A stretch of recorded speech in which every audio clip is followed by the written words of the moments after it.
황종식, 노영수입니다. 안녕하세요. 안녕하세요.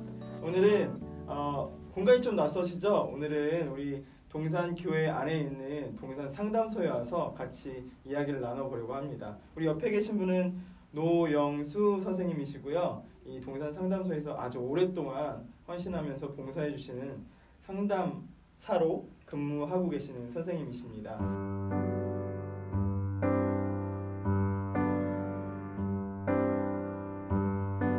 그러면 이 착한 아이 증후군에 대해서 우리가 좀 먼저 생각을 좀 간단하게 해볼게요. 사람은 기본적으로 비난에 대해서 되게 두려워해요. 비난에 대해서 되게 두려워하는데 우리나라 사회는 일단 태어나면서부터 되게 집단이라는 어떤 공동체 안에 속하잖아요. 그런데 공동체 안에서 소외를 경험하게 되는 경우들이 생기는데 그 소외는 처음에 비난부터 시작을 하죠. 너 뭐 이런 거 잘못했어. 너 이렇게 했어. 그런 비난부터 시작을 하기 때문에 사람은 그 비난의 말을 듣지 않기 위해서 자기를 양육하는 양육자의 어떤 바램대로 행동을 하게 되겠죠. 주변의 평가에 되게 민감하게 된다라는 거죠. 그것이 바로 주변의 평가에 민감하다. 이것이 착한 아이 증후군이 갖고 있는 가장 특징적인 거예요.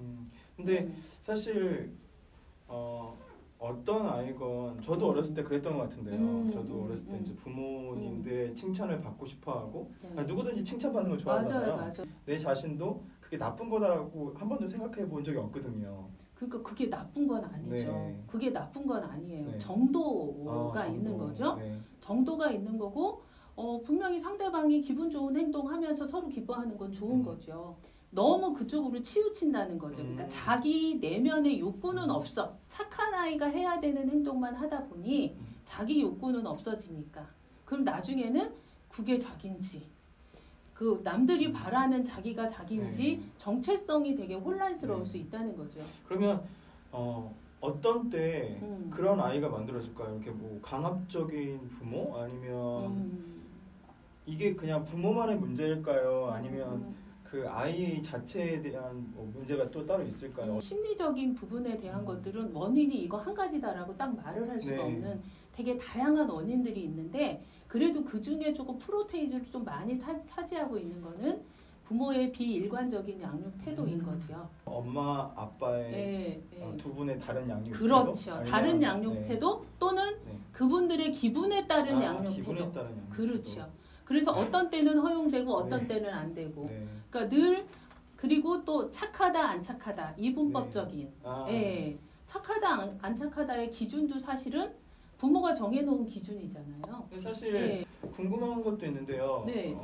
왜냐하면 이제 저희가 이제 그리스도인이잖아요.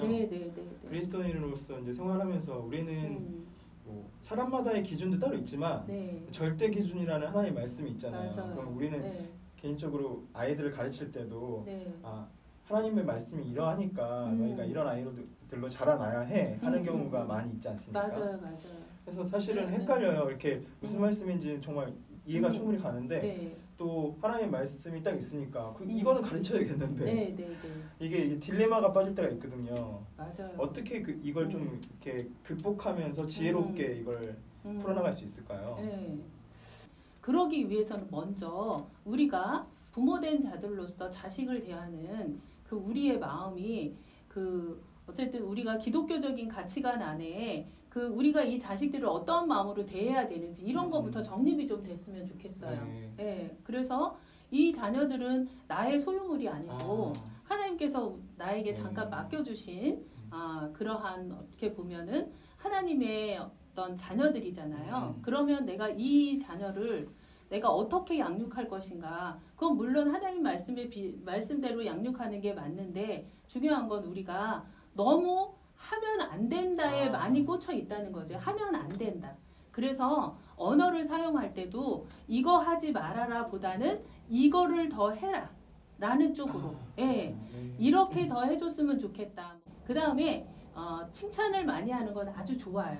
아주 좋은 말인데 칭찬은 어떻게 보면 결과에 대한 부분이거든요. 칭찬은 어떤 행위를 했다, 뭔가 성취물을 냈다라는 결과에 대한 부분이기 때문에 그 부분도 필요할 수 있지만 우리가 지지와 격려, 과정에 대한 과정에 대한 네가 애쓰고 있다, 노력하고 있다 이 부분에 대한 언급들.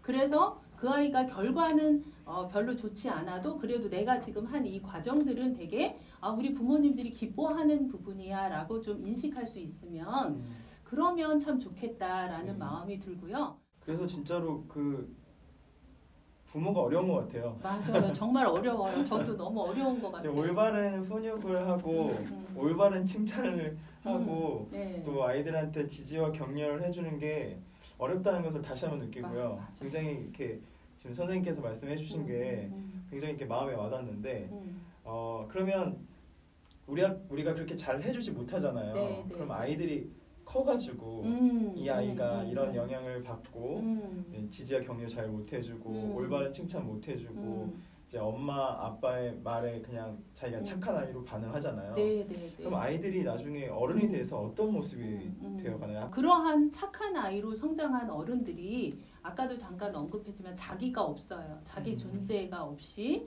타의에 의해서 그러니까 어떤 의견도 없어요. 다른 사람의 의견에 그냥 따라가고 그 다음에 예를 들어서 내가 잘못한 일도 아닌데 어떤 상황이 좀 갈등이 조금만 생기면 그 상황에서 내가 미리 용서를 구하는 거죠. 내가 미안해. 내가 잘못했어. 그렇게 하기도 하고 그래서 이런 분들은 사실 어떻게 보면 자기가 정말 그런 부분에 있어서 내가 그런 어떤 그 프레임에서 내가 나와야 되는데 나오기 위해서는 그 말에 갇혀 있는 자신의 어떤 그런 행동들이나 생각들에 대해서 인식을 먼저 하실 필요가 있습니다. 그래서 그게 쉽지가 않잖아요. 선생님. 맞아요, 네. 맞아요. 그런 게 되게 쉽지 않아요. 그럼 그럴 때 저는 개인적으로 그럴 때 주변에 자기의 민낯을 좀 드러내도 될 만한 사람한테 같이 고민을 좀 나눴으면 좋겠어요. 그래서 내가 이러이러한 부분들이 있어라고 해서 그런 걸 좀 나눴으면 좋겠고요. 여전히 부모님이 이 성인된 그 자녀한테 여전히 뭔가를 뭐 지시하고 뭔가 그런 부분들을 하시는 부분들이 있다면 그것에 대해서도 거절하는 거. 거절의 연습들이 되게 필요해요. 그러면 이런 분들이 그런 그 회사 생활이나 사회 생활을 할 때 그 특별히 뭐 직업 관계에서 어려움이 겪을 수 있는 게 있을까요? 되게 그러니까 겉으로 보여질 때는 사실 겉으로 보여질 때는 성실한 분이죠. 겉으로 보여질 때는 아주 성실하고 자기 일에 책임을 다하고 그렇게 보여지는 분들이죠. 그런데 그 성실과 책임을 다하는 이런 부분들이 우리가 자기 만족이라는 것도 있어야 되는데 그런 것 없이 그러니까 이 착한 아이 증후군의 항상 이 키워드는 주변의 평가예요. 주변의 평가. 그래서 사실 착한 아이로 키우는 부분이 부모들이 키울 때는 너무 좋으나 그 아이 인생을 놓고 보면 사실은 아주 어떻게 보면 깊은 함정에 빠질 수 있는 요소들이 많이 있습니다. 그래서 우리 부모들이 거절하는 연습도 막 시켜야 될 것 같아요. 거절하는 거. 목사님은 거절 잘 하세요?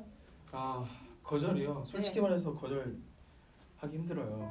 그렇죠. 그래서 사실 저희 아이들 키울 때도 이 부분에 조금 저도 생각을 많이 해서 아이들한테 싫다면 싫다고 얘기하도록 이야기를 하는데 이게 어쩔 때는 저도 아까 말씀하셨던 대로 일관적이지 못하고 어쩔 때는 말하라고 해놓고 어쩔 때는 그것 때문에 혼내고 뭐 이렇게 되는 경우도 있는 것 같아요.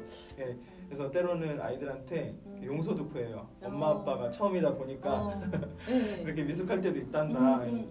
이해해줘라. 그럼 이렇게 얘기도 하는데 되게 쉽지가 않은 것 같아요. 참 어려운 부분이 많은 것 같아요. 그래도 솔직하게 얘기해주시면 솔직하게 이야기하고 또 솔직하게 실수도 많이 하고 이렇게 되는 것 같아요. 사실 오늘 보니까 지금 이 다루는 내용들이 우리 신앙의 부분하고도 연결이 너무 많이 되는 것 같아서요. 이야기를 듣고 좀 가슴 아픈 부분도 있었고 부모로서 또 목사로서도 생각하게 되는 부분이 많이 있었던 것 같아요. 그래서 굉장히 좋은 이야기들을 나눌 수 있는 것 같아서 너무 감사하다는 생각을 합니다. 제가 너무 감사합니다. 이런 얘기 할 수 있어서. 감사합니다.